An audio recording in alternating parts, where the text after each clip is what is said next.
Good morning student. आज हम आप लोगों के समक्ष एक न्यू वीडियो लेके आए हैं which is very important in the point of view of your coming examinations, I mean half yearly examination. Student, I you know that this is the period of corona virus COVID-19,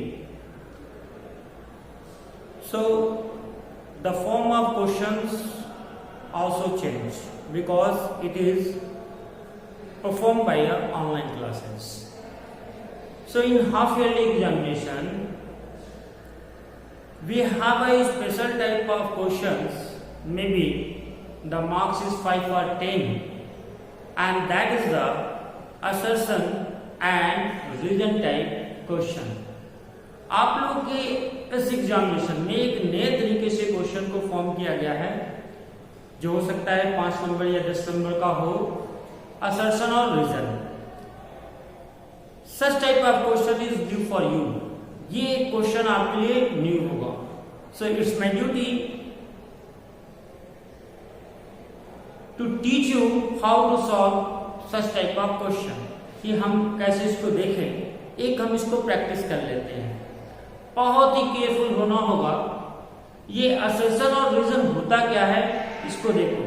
assertion क्या है? एक simple sentence है which is a correct statement, जो कह सकते हो कि एक डिक्लेरेटिव सेंटेंस हो जाता है और उससे रिलेटेड रीजंस दिए होते हैं कि अगर ये है तो इसका रीजन क्या है, कारण क्या है. आपको 4 ऑप्शन मिलते हैं नीचे जिसमें बताया जाता है A and R both are true but R is not correct explanation of A, यानी ए और आर असर्शन और रीजन दोनों सही है but R is not correct reason for A. दूसरा और भी हम ऑप्शन दे सकते हैं A and R both are correct and R is the correct reason of A. या मैं ये कह सकता हूं A is true but R is false. या मैं चौथा ऑप्शन दे सकता हूं A and R both are false. So आपको रीजंस भी पढ़ने हैं, असर्शन भी पढ़ने हैं और ऑप्शन को भी बहुत ही केयरफुली ऑब्जर्व करना है. उसके बाद ही आप अपने आंसर को दीजिए. ठीक है, एक मैं एग्जांपल्स लाया हूं और कोशिश करूंगा कि आपको एक और एग्जांपल बताऊं. तो चलिए हम देखते हैं कि असर्शन और रीजन क्या है. फिर एक बार मैं आपको याद दिलाऊं कि आपको बहुत ही केयरफुल होना होगा because such type of questions face by you the first time. So be careful, ध्यान से देखिए. इसके बाद भी अगर प्रॉब्लम आती है फिर आप मुझसे कांटेक्ट करो. ओके, सो देखो एक असर्शन है, ये किसी भी सब्जेक्ट का मैंने एक एग्जांपल लिया है. क्वेश्चन आपके अलग होंगे, असर्शन तो सेम मॉडल सेम होगा, असर्शन और रीजन डिफरेंट होंगे. सो एक क्वेश्चन हमारा, ये असर्शन है हमारा, the mountain on moon are taller than mount Everest. कि जो माउंटेन्स हैं मून पे आर टॉलर, बड़े हैं किससे? माउंट एवरेस्ट है. ये स्टेटमेंट हो गया. क्लियर कि माउंटेन्स जो मून पे हैं वो टॉलर देन माउंट एवरेस्ट, जो अर्थ पे पाया जाता है माउंट एवरेस्ट. तो माउंट एवरेस्ट से भी बड़ा है वहां पे, टॉलर बड़े बड़े हैं वहां पे माउंटेन्स. अब इसके रीजंस क्या है? इसका रीजंस बता रहा है the force of gravity. Gravity समझते हो ना? Force of gravity means attraction which anything in the universe attract to other things with a force known as the gravitational force. So earth जो अपने फोर्स से किसी चीज को अपनी तरफ अट्रैक्ट करता है उसी को हम ग्रेविटी कहते हैं, स्मॉल जी से रिप्रेजेंट करते हैं.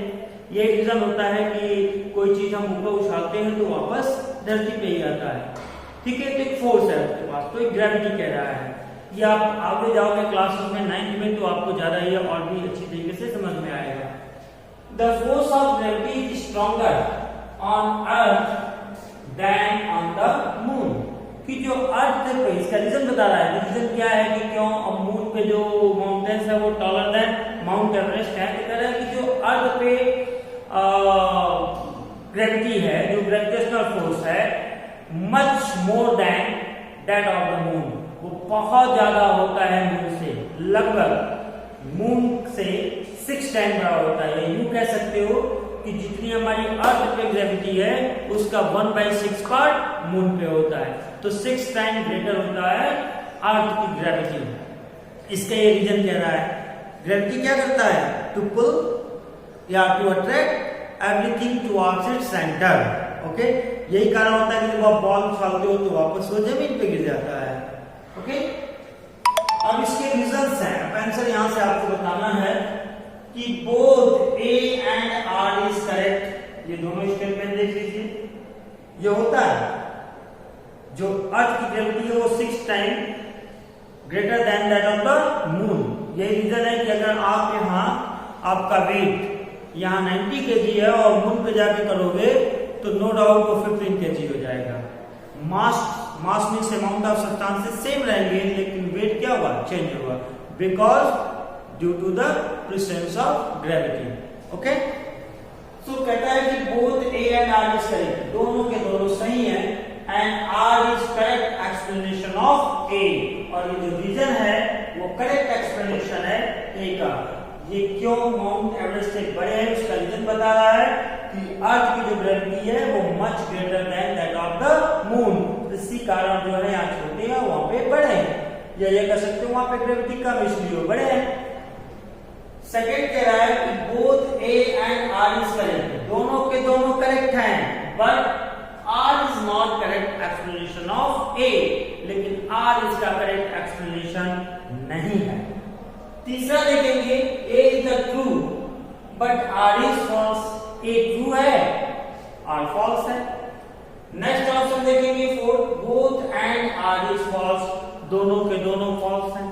तो आपके ऑप्शन से 4 है, इनमें से जो मोस्ट सुटेबल है उसी को आपको पिक करना है।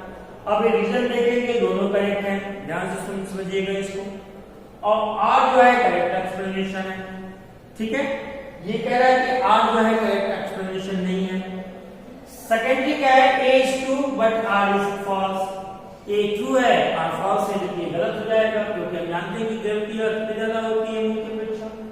अब both A and R is false, दोनों के दोनों गलत है। ये तो ऑप्शन आप चूज करोगे नहीं क्योंकि इनमें से दिखाई दे रहा है कि एक सही है या दोनों सही है, तो ये दो ऑप्शन तो आपके खत्म हो गए। अब आप इसमें कंपेयर करो कि कौन है, क्या आर इसका करेक्ट एक्सप्लेनेशन है या आर इसका करेक्ट एक्सप्लेनेशन नहीं है।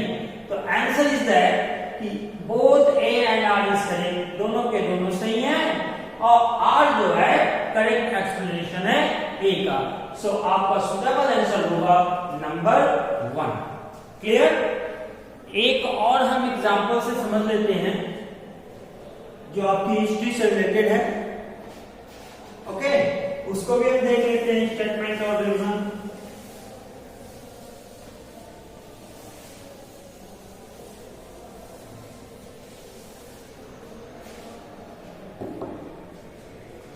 एक हम असर्शन देख लेते हैं।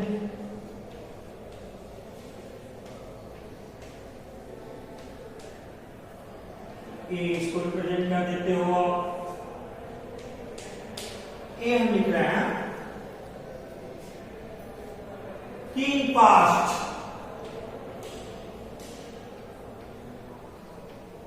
in past those people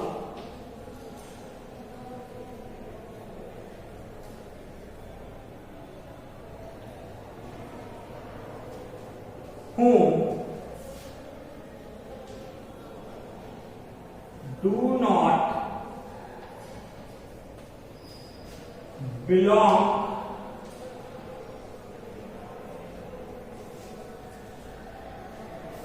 a certain society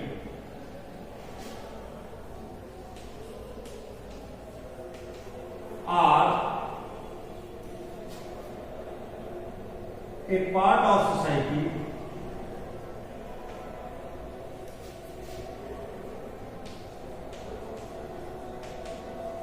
were called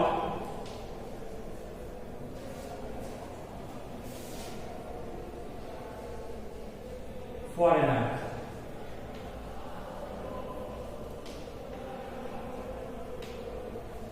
okay, कहता है कि इन पार्ट अगर एंशिएंट टाइम में जाते हैं तो अगर कोई ऐसा हमारा अगर कोई पर्सन या बहुत सारे पर्सन किसी पर्टिकुलर सोसाइटी या किसी पर्टिकुलर प्लेस, या आप कह सकते हो स्ट्रेंजर होते थे, एनी स्ट्रेंजर जो अजनबी होते थे। एक हमने एग्जांपल दिया, और भी हम इसको डिफाइन कर सकते हैं कि एनी स्ट्रेंजर, कोई भी अजनबी हो, उसको उन दिनों क्या कहा जाता था? फॉरेनर कहा जाता था, उन्हें इसी कहा जाता था।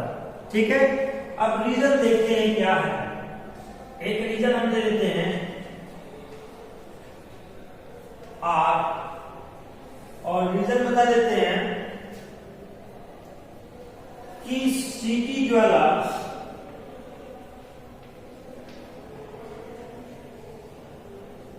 were foreigners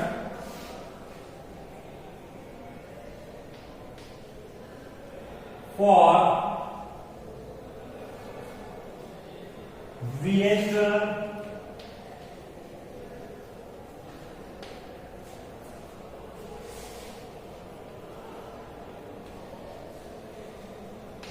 okay. अब इसको ध्यान से देखो कि ये जो कह दिया कि जो किसी सोसाइटी का हिस्सा नहीं होता था, या स्ट्रेंजर होता था, या उस गांव का हिस्सा नहीं होता था, उस समाज का हिस्सा नहीं होता था, या वहां रहता नहीं था, अजनबी थे, उन सभी को फॉरेनर कहा जाता था। ठीक है, आज नहीं है ना, आज हमारी कंट्री में सभी लोग जिसको हम जानते नहीं भी है वो विदेशवासी हैं, उन 5 की बात कर रहे हैं। तो एक रीजन दे रहा है कि सिटी ड्वेलर्स, जो शहरों के लोग हैं, ड्वेलर्स हैं, उनके लिए विलेज के लोग क्या थे? फॉरेनर थे, विदेशी थे, परदेशी थे। क्या कहते थे? परदेशी, परदेश से आया हुआ है। ठीक है, जिसको लोग नहीं जानते थे। सो अब इन दोनों में आपके रीजन सेम है। तो कह रहा है कि both A and R is correct, दोनों से दोनों करेक्ट हैं, and R is correct explanation of it. पहला ऑप्शन देख लीजिए, both A and R is correct but R is not a correct explanation of it. A is true, यानी assertion true है, but reason जो है false है। या fourth option है A and R both are incorrect, या फिर false कह सकते हो। ये ऑप्शन तो वैसे ही खत्म होता रहा है, क्योंकि फॉरेनर उसी कहते हैं जिसको हम नहीं पहचान पाते हैं, तो ये ऑप्शन तो वैसे ही रिमूव हो गया। A is true but R is false। तो असर्शन देख रहे हो, कह रहा है कि पार्ट सोसाइटी का पार्ट न हो, फॉरेनर है, तो सिटी वाला विलेज वाला तो सोसाइटी के पार्ट तो है, तो नो डाउट कि वे ये भी ट्रू है, सेकंड भी ट्रू है, रीजन भी, यानी ये जो आपका नीचे का थर्ड ऑप्शन है ये भी गलत हो जाएगा। अब कंपेयर करना है इन दोनों में। अब इन दोनों में कंपेयर कर रहे हो तो कह रहा है कि बोथ ए आर करेक्ट है but R not correct explanation of it. तो कैसे हो सकता है? जब ए के लिए कह रहा है, सेशन में कह रहा है कि जिसको नहीं जानते हैं, जो उस सोसाइटी का पार्ट नहीं है, या जो स्ट्रेंजर है, वो सभी फॉरेनर है।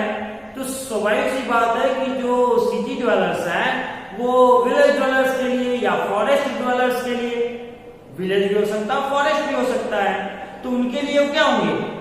बिल्कुल नो डाउट फॉरेनर होंगे, क्योंकि फॉरेस्ट ड्वेलर की सोसाइटी अलग है, सिटी ड्वेलर्स की सोसाइटी अलग है। ठीक है ना? तो चाहे तो आप विलेज कर लो या फॉरेस्ट कर लो, बहुत सामना है तो इसको फॉरेस्ट कर लो, क्योंकि आप कंफ्यूज रहोगे कि सभी गांव से ही शहर आते हैं, तो फॉरेस्ट ले लो। ठीक है, तो नो डाउट ये थर्ड ऑप्शन में गलत है।